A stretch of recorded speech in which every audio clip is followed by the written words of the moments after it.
Hola, buenos días, soy Jaume Farrerons. Me han pedido algunos seguidores de mi canal que explique lo que es el fascismo.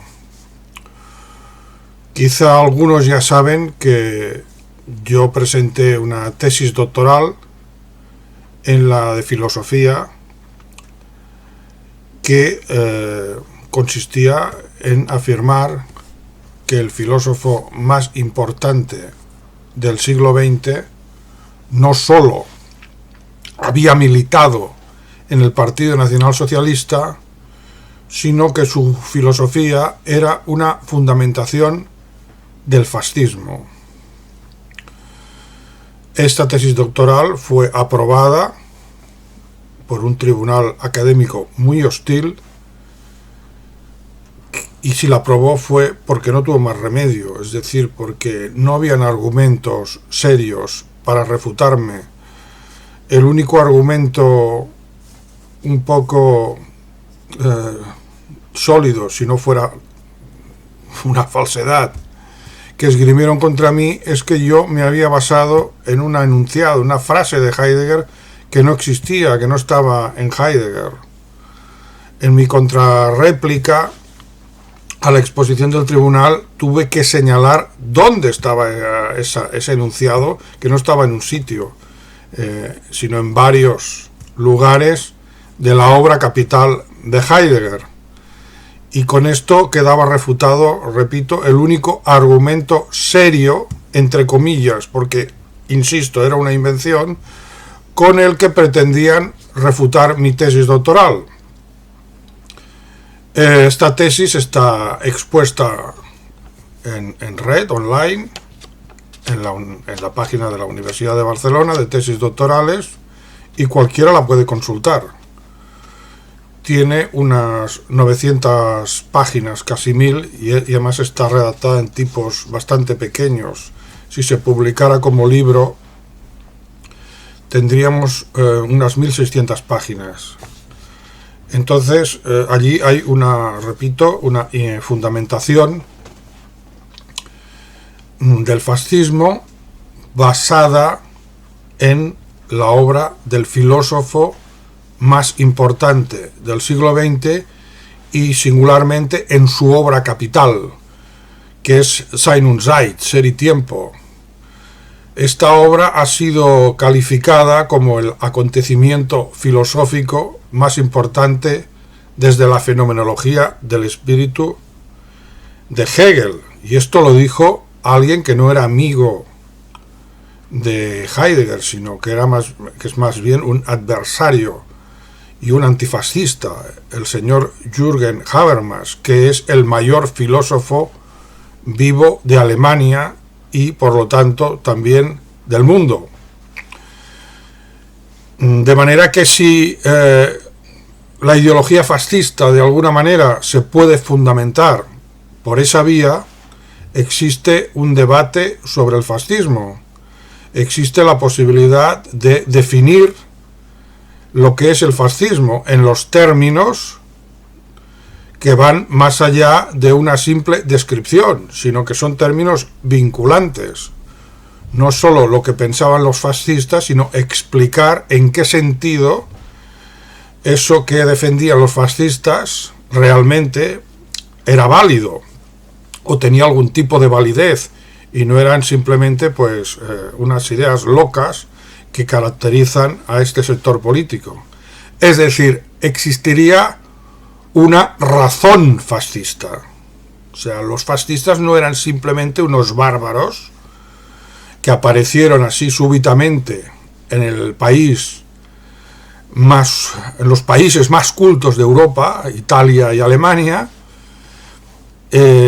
arrasaron Europa y luego desaparecieron. No, el fascismo es el resultado de un proceso histórico. Los fascistas tenían sus razones y el hecho de que el fascismo haya sido diabolizado y la palabra fascismo se haya convertido en un insulto, y no en la designación de una ideología, sino en la descripción o en la identificación de ciertas pautas de conducta que todo el mundo considera negativas, pues, violencia, genocidios, etcétera, etcétera. Todo esto es el resultado de la consecuencia, mejor dicho, de lo que fue la derrota del fascismo. El fascismo no solo fue vencido militarmente, sino que había que aplastarlo desde el punto de vista espiritual, ¿no? O ideológico, si quieren. Entonces el fascismo, los vencedores de la Segunda Guerra Mundial han conseguido que se identifique nada menos que con el mal absoluto. Para justificar esta acusación, pues se esgrimen los crímenes que cometió el fascismo. Y es indudable que el fascismo cometió crímenes. Ahora no voy a entrar en las dimensiones de esos crímenes, además que es un tema prohibido, porque si cuestionas la versión oficial de esos crímenes puedes terminar en la cárcel. Lo que sí tengo que decir es que el fascismo no ha sido estigmatizado por los crímenes que hubiera podido, que ha cometido o hubiera podido cometer o se le imputan.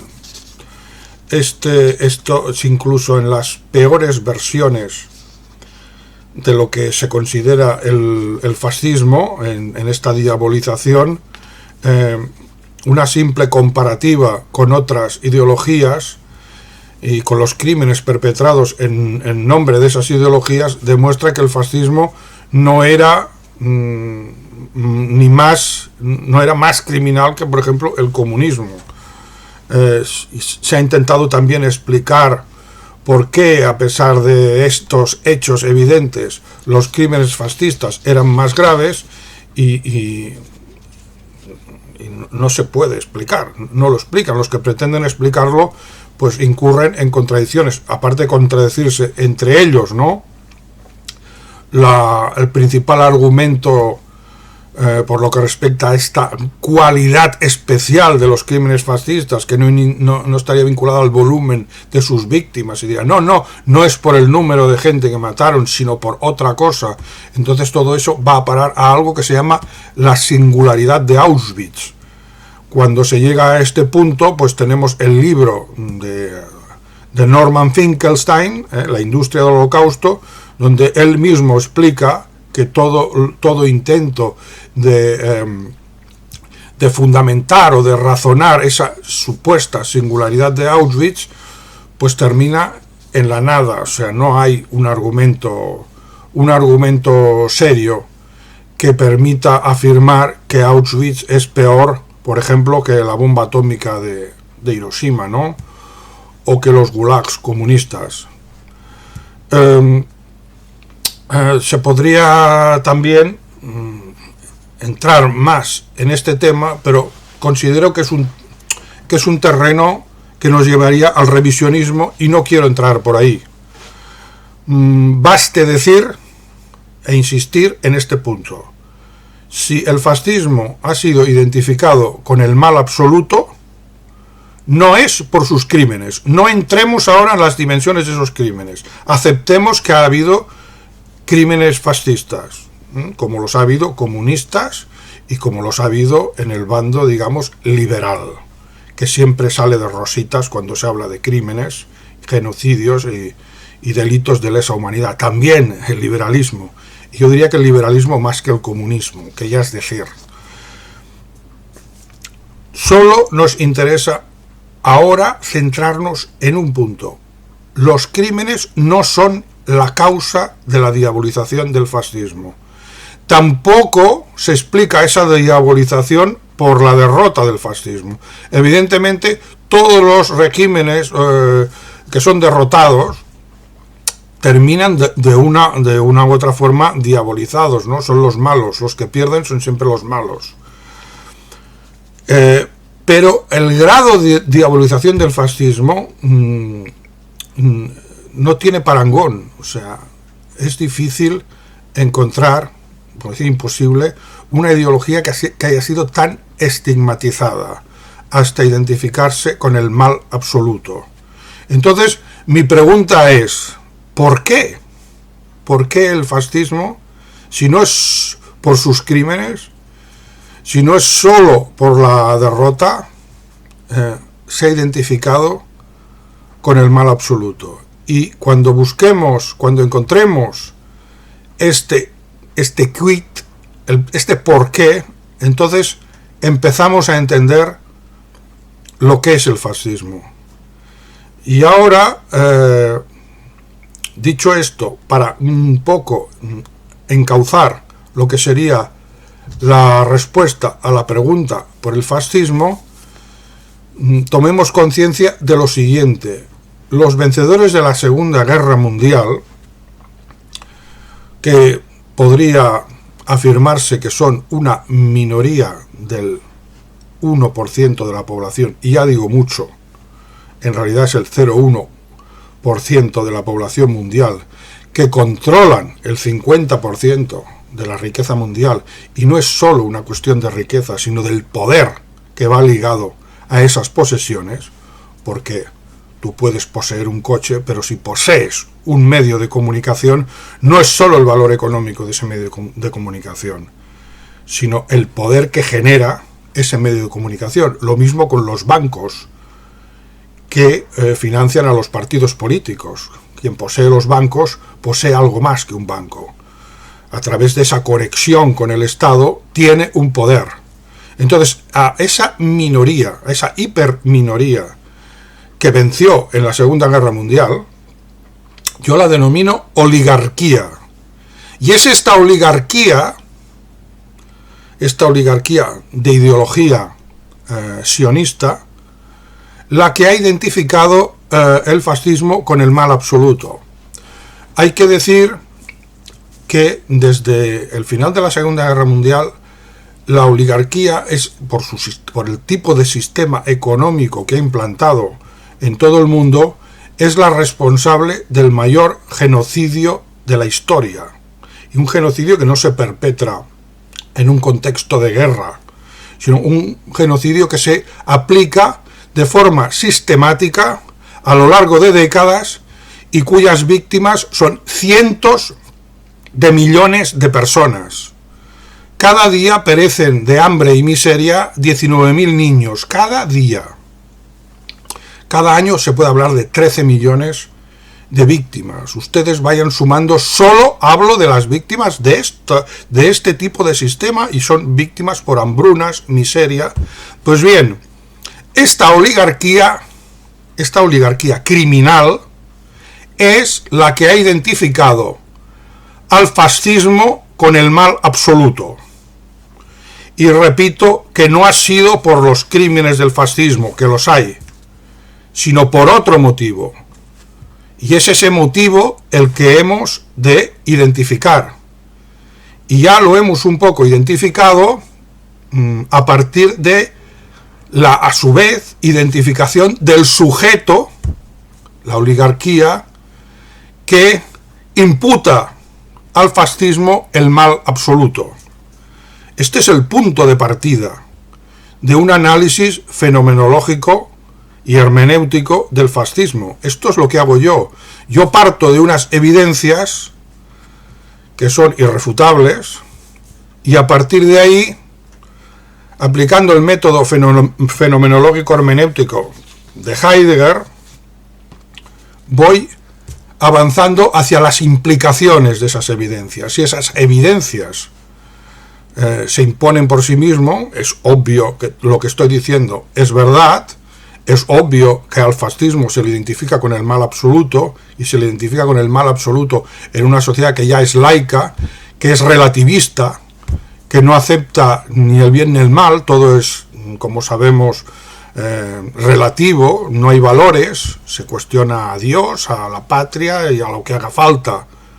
Entonces, en una sociedad así, ¿cómo puede haber un mal absoluto?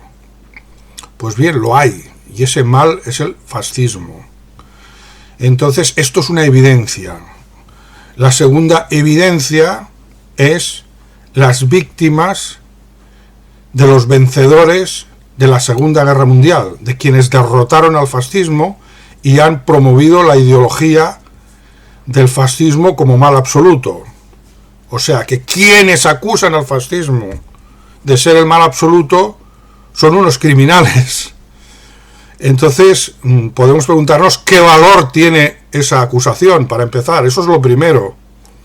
Si la acusación de que el fascismo es el mal absoluto procede de los mayores criminales de la historia, y ahora no hablo en términos de cualitativos, de que si es la singularidad de esto o lo otro, si una víctima judía vale más que un niño ucraniano que se muere de hambre, como decía un escritor francés, no, todas las víctimas son iguales, todas, por definición, y quien diga que una víctima de una determinada etnia es superior o es más grave su victimización que la de otra, está incurriendo en racismo, ¿no? Entonces, la única forma que tenemos de medir la gravedad de un crimen de lesa humanidad es el número de víctimas.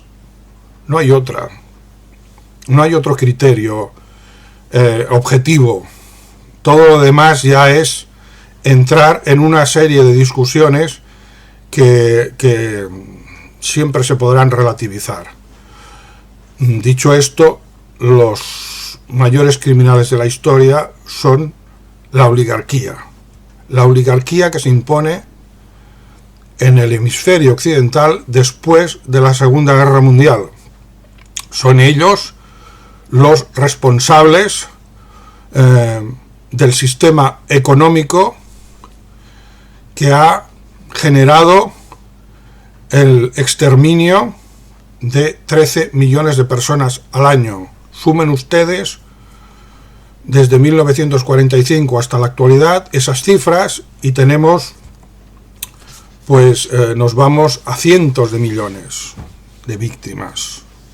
Cientos de millones. La ideología de la oligarquía responsable de este crimen, el mayor crimen de la historia, es el antifascismo. La oligarquía es antifascista. Y tenemos que preguntarnos por qué. ¿Por qué la oligarquía es antifascista? Y entonces empezaremos a entender lo que es realmente el fascismo. Dicho esto, el análisis del fascismo, la explicación de lo que es el fascismo, no se puede hacer en un vídeo. Se necesita aclarar una serie de conceptos. No estoy escurriendo el bulto. Evidentemente yo ahora aquí podría dar una definición del fascismo, pero los términos que utilizaría para darla, si no son antes objeto de una aclaración previa, esa definición abstracta del fascismo no va a ser entendida por nadie. Entonces me dirán, esto era el fascismo. Pues no sé exactamente qué quiere decir, ¿no?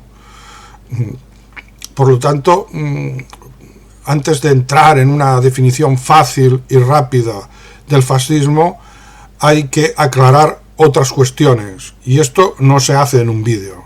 La explicación de qué es el fascismo va ligada a la explicación de qué es el antifascismo, de qué es la oligarquía, de qué sucedió en la Segunda Guerra Mundial. Esto tiene sus problemas, porque además hay unas leyes penales que persiguen la expresión de ciertas ideas, y no por casualidad, no por casualidad. Si el fascismo es lo que yo pienso, entonces lógicamente la oligarquía hará todo lo posible para mantenernos en esa ficción de que ellos son los salvadores de la humanidad y el fascismo es el mal absoluto, o sea, algo diabólico.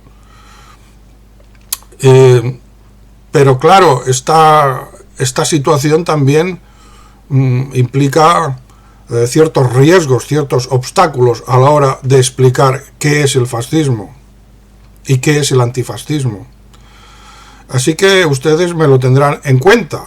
Yo intentaré ser prudente, intentaré ser progresivo, avanzaré poco a poco, se necesitarán muchos vídeos para aclarar lo que es el fascismo, pero si ahora ustedes me dijeran, bueno, pero danos algo,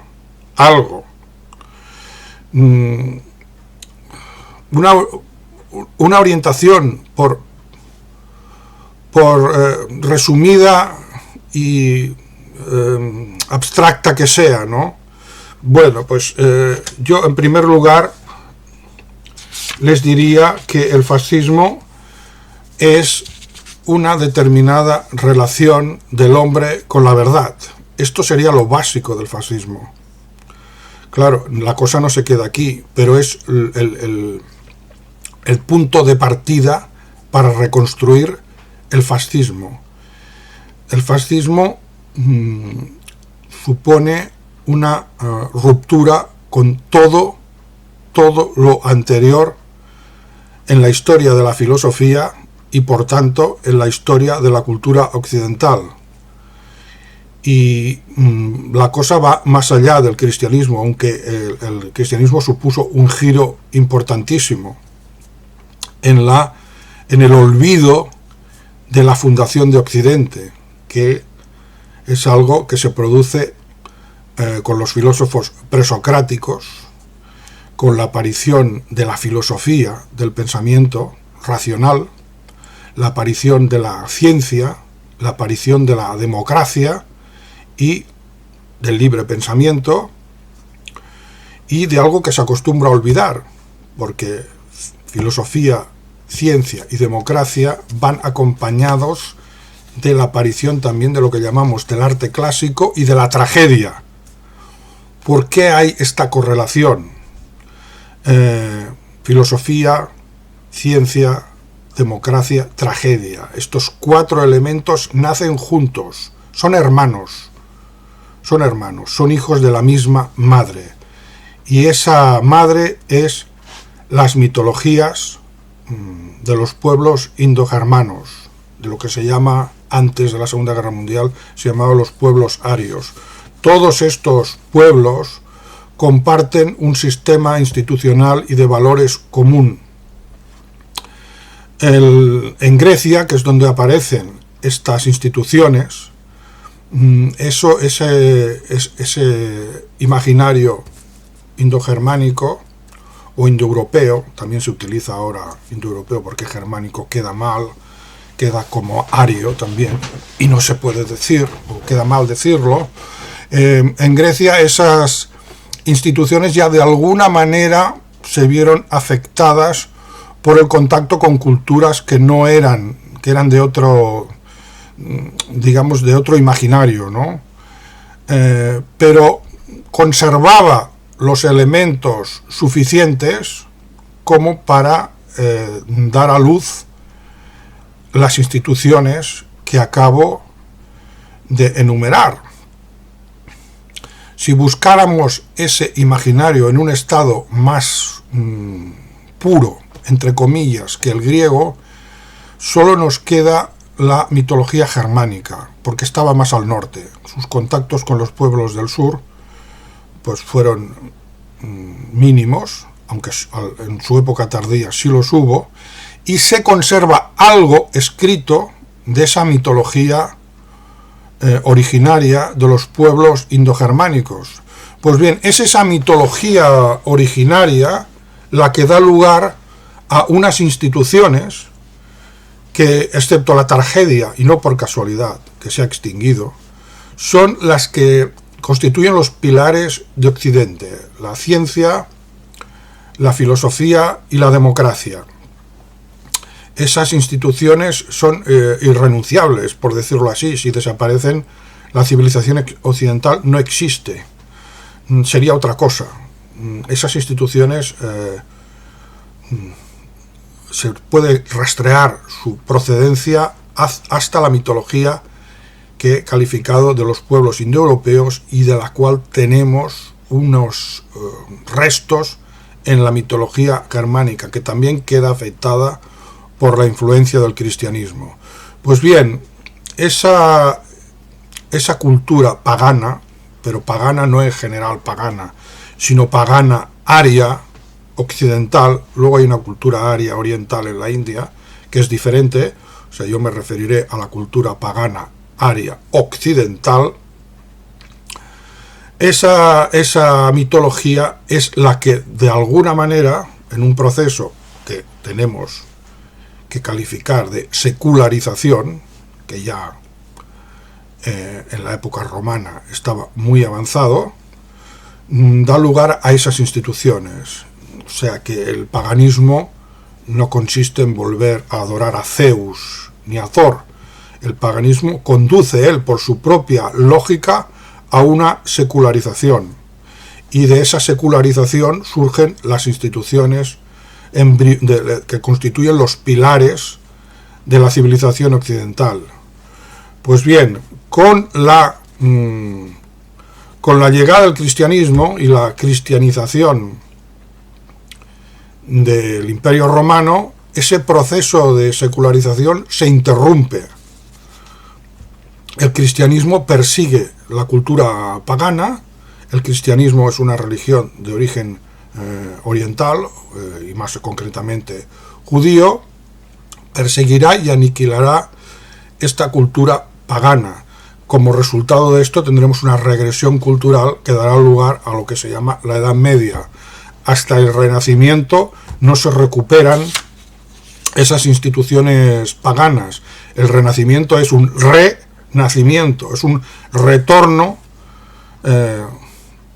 a los orígenes de la civilización occidental. Pero claro, ese retorno ya está muy mediatizado por el cristianismo, con lo cual lo que tenemos es que la civilización occidental actual tiene como dos procedencias distintas y yo diría contradictorias, incompatibles entre sí. Esa incompatibilidad ya se está poniendo de manifiesto. Una es la de origen greco-romano, ario, y la otra es la de origen cristiano, o judeo-cristiano. El judeocristianismo también sigue unos procesos de secularización, igual que los siguió el paganismo. Hemos asistido en los últimos siglos a una secularización del judeocristianismo. Y de la secularización del judeocristianismo y de la herencia ya secularizada del paganismo, se forma lo que en la actualidad se llama Occidente. Occidente, que es un conflicto entre estas dos herencias, entre la herencia secularizada pagana y la herencia secularizada cristiana. Pues bien, volviendo al fascismo, ¿qué sería el fascismo?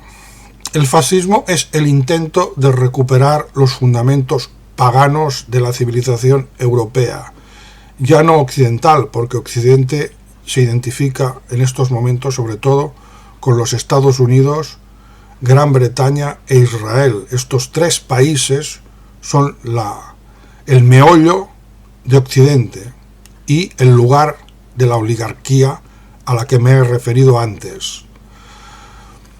En Europa se podría haber hablado de una recuperación de las raíces pagano-secularizadas de la antigua civilización occidental greco-romana y la consumación de ese proceso de secularización, porque ese proceso de secularización que inició el paganismo fue interrumpido por el cristianismo.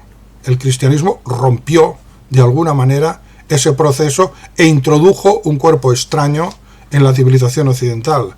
Ese cuerpo extraño es el que ahora se vuelve a interponer y está realizando su tarea de destrucción de las instituciones pagano-secularizadas. La democracia, la ciencia, la filosofía, lo están aniquilando todo, por dentro está siendo aniquilado. Pues bien, el fascismo, ¿qué era? El fascismo fue el intento de consumar el proceso de secularización iniciado en Grecia y Roma, el proceso de secularización del paganismo ario occidental, de llevarlo hasta sus últimas consecuencias, para lo cual se tenía que deshacer de la herencia secularizada del judeocristianismo. Y el proyecto era el socialismo. El socialismo es el intento, es la consumación de ese proceso de secularización. Pero lo que vieron los líderes fascistas es que el socialismo, tal como les había llegado a ellos, es decir, en su versión marxista, había vuelto, a pesar de los intentos de Marx de librarse de la herencia judeocristiana. Marx era judío y se vio influido por pensadores judíos, de los que ya hablaremos. esta versión del socialismo tenía que ser depurada de su herencia judeo-cristiana. Y de la depuración de la herencia judeo-cristiana secularizado que pervive en el socialismo marxista, no es todo el marxismo, pero sí una parte que Marx no fue capaz de detectar, de esa refundación del socialismo al margen de la herencia judeocristiana secularizada, surge el fascismo. El fascismo es un socialismo que lleva hasta sus últimas consecuencias el proceso de racionalización de la civilización occidental iniciado por la cultura grecorromana. Lo lleva hasta las últimas consecuencias, y esas últimas consecuencias son incompatibles con el judeocristianismo.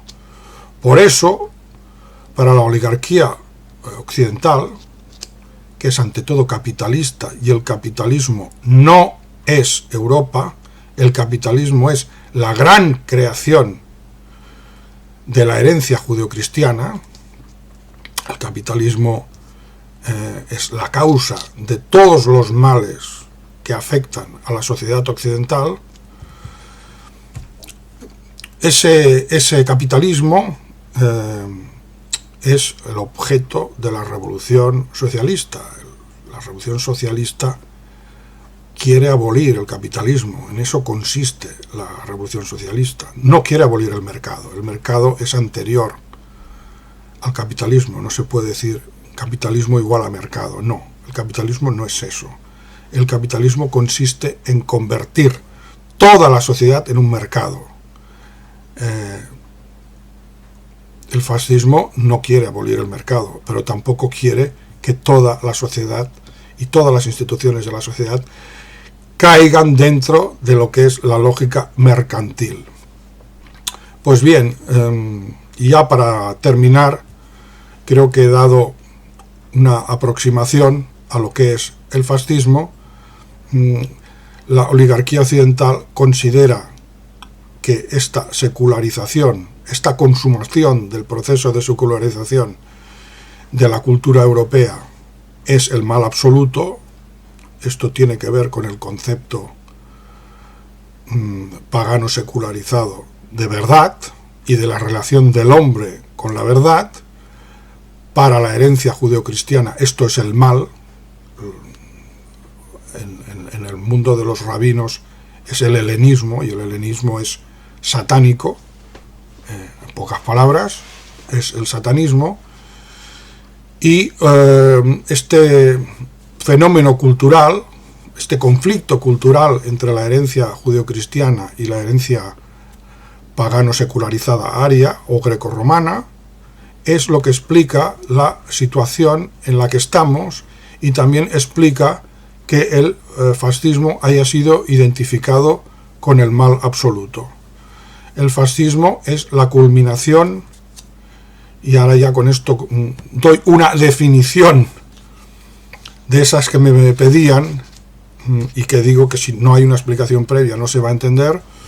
Es la culminación de un proceso de racionalización de la sociedad, de la comunidad nacional. Este proceso de racionalización, cuando llega hasta sus últimas consecuencias, es el socialismo. Pero el socialismo no se puede realizar si por medio está la herencia judeocristiana. Es incompatible. Y la situación actual consiste en que hay que impedir, la oligarquía quiere impedir a toda costa que el proceso de racionalización y secularización se consume, y pretende regresar a un modelo de sociedad de tipo teocrático, bíblico, en el que están colaborando sionistas judíos, pero también sionistas cristianos, y que tiene por objeto, pues, impedir que ese proceso de racionalización, como he dicho, se consume, alcance sus últimos objetivos, y la verdad que ya he dicho que tenía relación con la tragedia, y con la figura del héroe trágico alcance pues lo que sería su culminación histórica. Pues bien, la culminación histórica de ese proceso de racionalización es el fascismo, y con eso creo que he dado ya un primer acercamiento a lo que hemos de entender por fascismo. En próximos vídeos iré explicando de forma más detallada qué es lo que tenemos que entender por verdad, qué es el héroe trágico y por qué la oligarquía identifica a esa relación con la verdad y a la figura del héroe trágico con el mal absoluto, y esto, repito, es independiente de los crímenes que el fascismo haya podido cometer. Es algo que no tiene nada que ver con crímenes, es algo que tiene que ver con la ideología y con la incompatibilidad entre la herencia judeocristiana y la herencia grecorromana.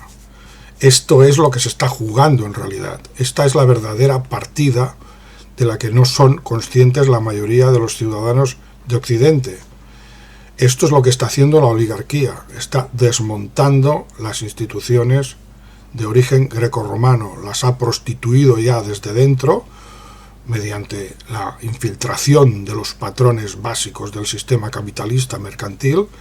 Tanto la ciencia como el mercado como el Estado, todo está prostituido por la lógica mercantil del capitalismo y su sistema de valores individualista basado en la llamada felicidad.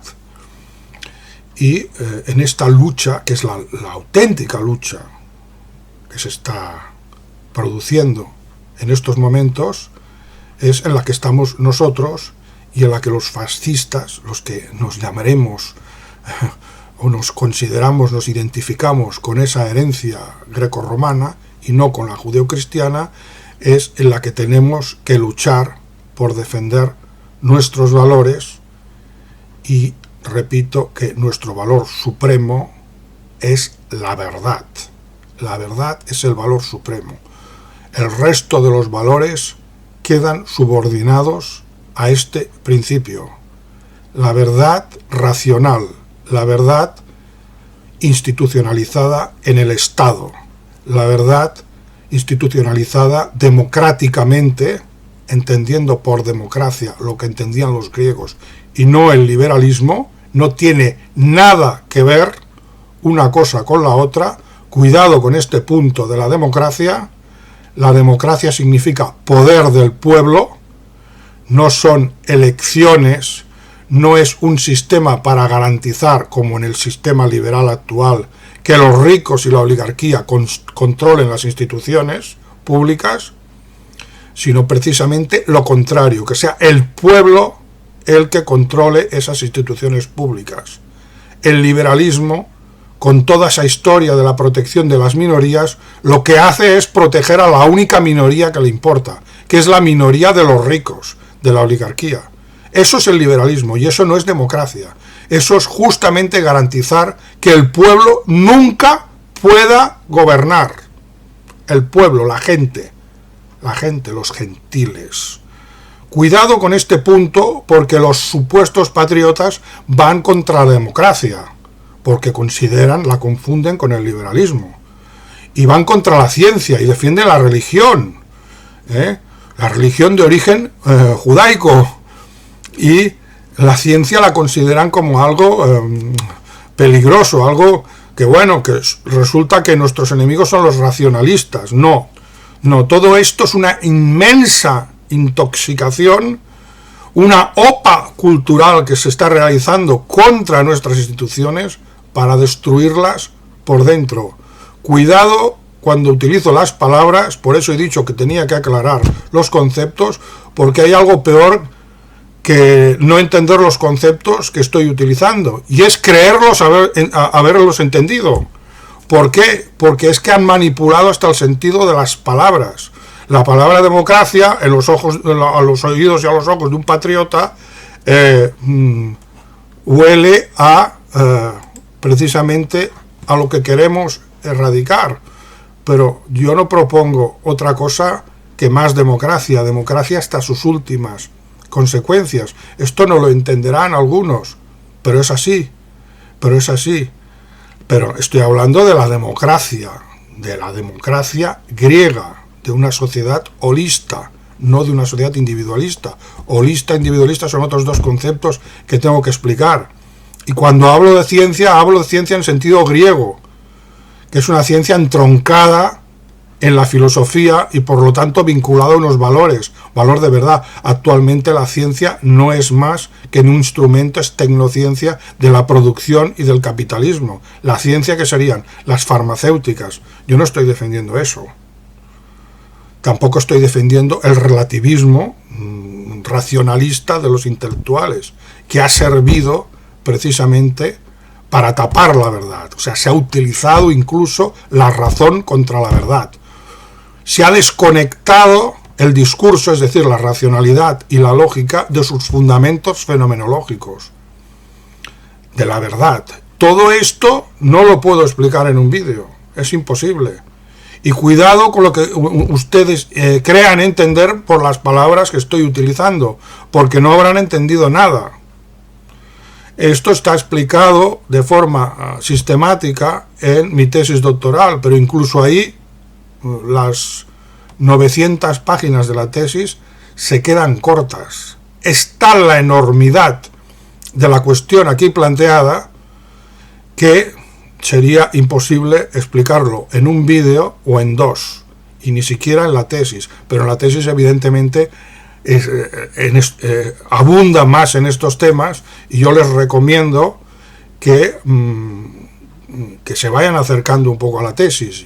Yo no descarto que más adelante pueda entrar en el texto de la tesis e ir explicándola punto por punto, si encuentro gente que le interesa profundizar en las cuestiones que he planteado.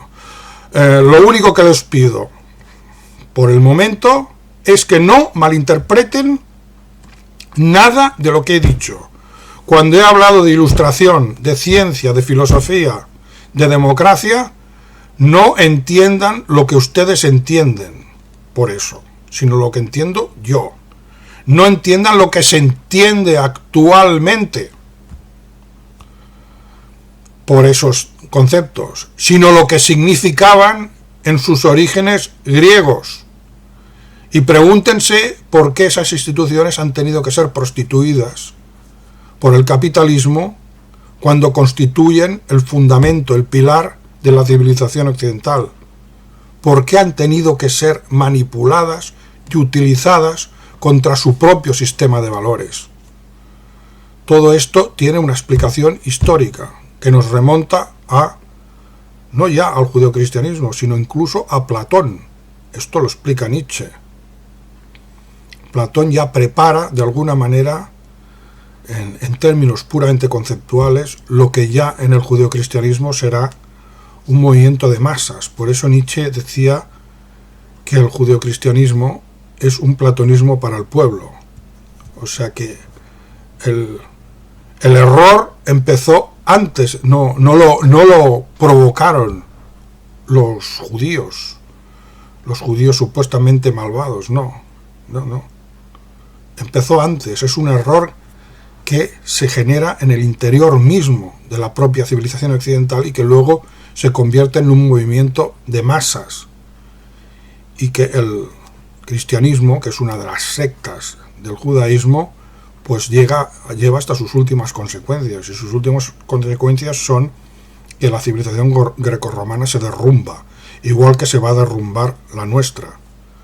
Pero ello no depende de sus fuerzas, sino de nuestros propios errores. Son nuestros propios errores, nuestra propia cobardía ante la verdad, nuestro no estar a la altura de las instituciones que nosotros mismos hemos creado, las que nos llevan a la derrota.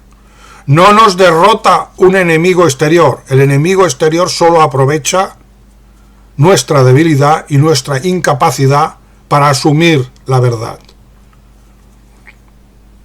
Como verán, quizá no era esto lo que ustedes esperaban. Yo, después de 30 años estudiando al mayor filósofo del siglo XX y estudiando toda esta problemática, es la conclusión a la que he llegado. Y es a lo que me refiero cuando digo que yo me identifico con este sistema de valores que ahora ha sido imputado como el mal absoluto. Me identifico con esto, no con grupos de skinheads que agreden a inmigrantes. No me identifico con dictaduras que vienen a arreglar la democracia corrupta. La democracia corrupta es corrupta porque no funciona como democracia, sino que está podrida por dentro y porque funciona con mecanismos de tipo oligárquico, es decir, dictatorial. No se arreglan los errores de la democracia con menos democracia, sino con más democracia. No se corrigen los abusos de una ciencia al servicio del capitalismo aboliendo la ciencia y poniendo la Biblia en su lugar. Tenemos que recuperar la democracia, tenemos que recuperar la ciencia, tenemos que recuperar la filosofía y el concepto de razón vinculado a la verdad. Tenemos que reinstaurar el concepto de la tragedia, que era el centro de la cultura popular griega. Todo esto no se entiende en un vídeo. Necesitaré muchos más vídeos para explicarles lo que yo entiendo, yo y el filósofo más importante del siglo XX entienden por fascismo. Y también hablaremos de los errores que el fascismo cometió, que son muchos,